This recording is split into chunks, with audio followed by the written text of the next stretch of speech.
Welcome to Blender. Well, this is a really quick start to get you started on Blender. And this is splash screen you get, and by default you get this scene with just a cube and a camera. You will see some familiar elements. You see your viewport, which you know from Maya. There is an outliner that shows you all the objects in the scene, just like Maya. And down here you have the property editor, something like the property editor. There's all kind of tabs that get you all the information about the scene, about the render, about the output, the view layer, but also, for instance, about your object. So this is a cube that's there by default. How we navigate, we use the middle mouse button to rotate around. Not holding any keys down, middle mouse button rotates around.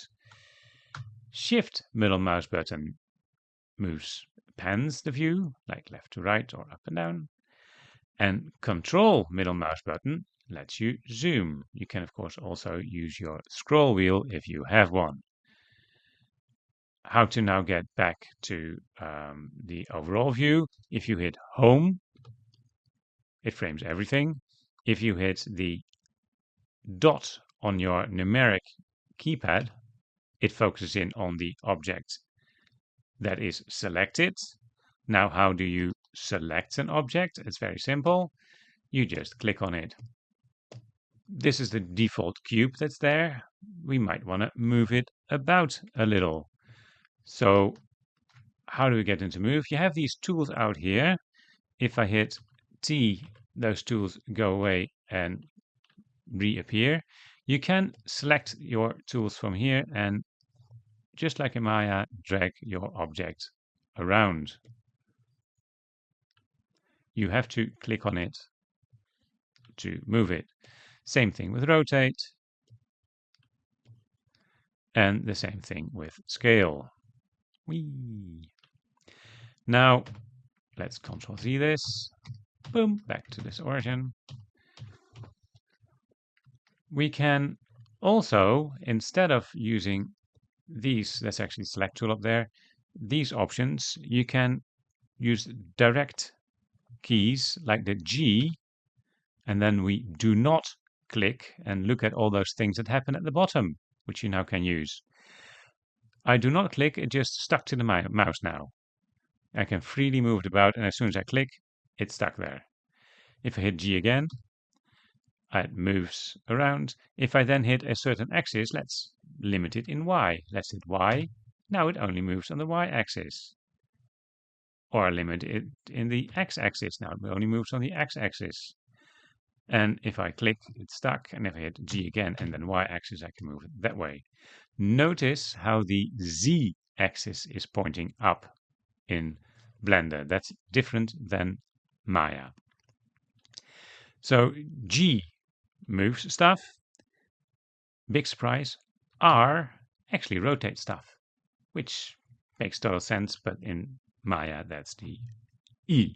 So R rotates, and again, hitting then the Y limits it to the Y direction.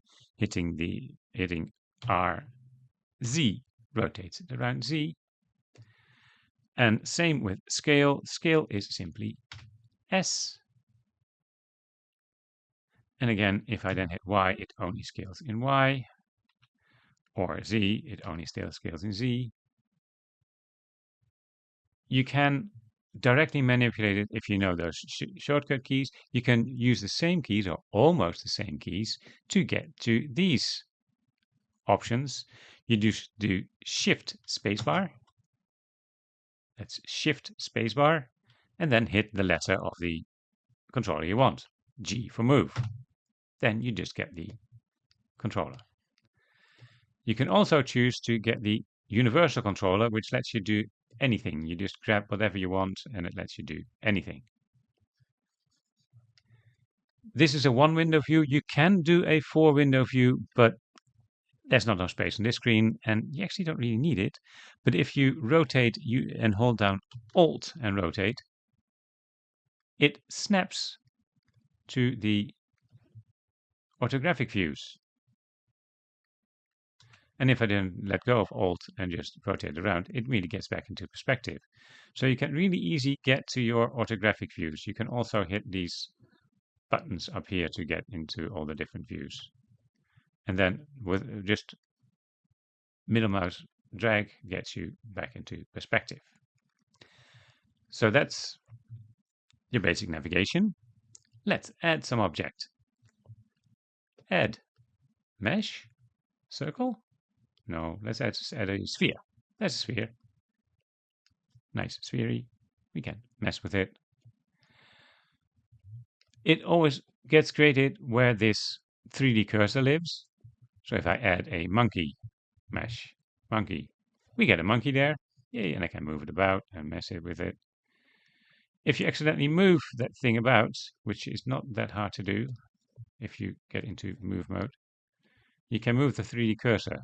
So now if I move it out here, a new object, add mesh, let's do cone, gets created out there.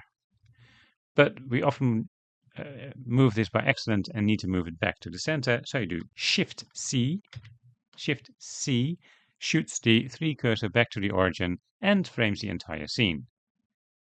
So now I got a whole bunch of objects in the scene, and you can move them about to make something nice with it, to construct something. In this object mode, there's no way to actually deform. You see how I just accidentally moved this 3D cursor, so I'm going to do Shift C again, because I'm in 3D cursor mode. Go back to select mode. You cannot actually edit this cube in object mode. For that, you need to go to edit mode. Edit mode allows you to edit the selected object. The other objects are still visible, but you can't do anything with them. You got the normal selections, you got the point selection, vertex selection, edge selection, and face selection.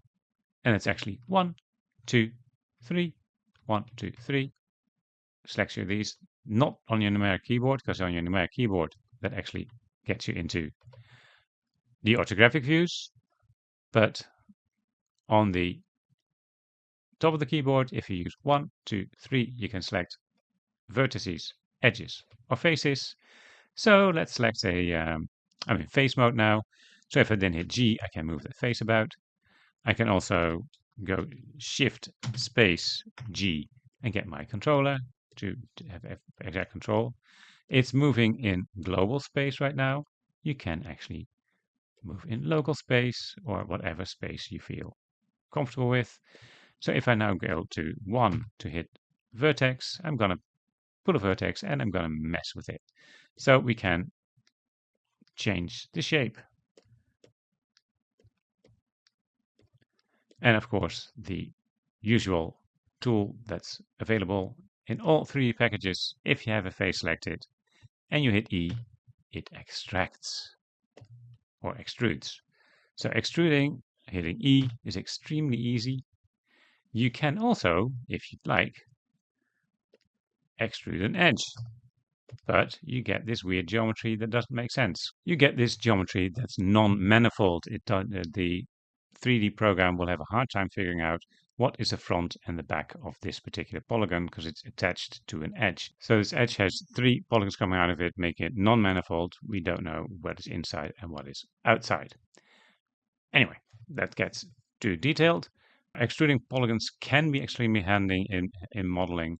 And for instance, we can say if we want this face gone, let's say we don't want that face. Let's say we're going to delete it, hit X, get rid of that face.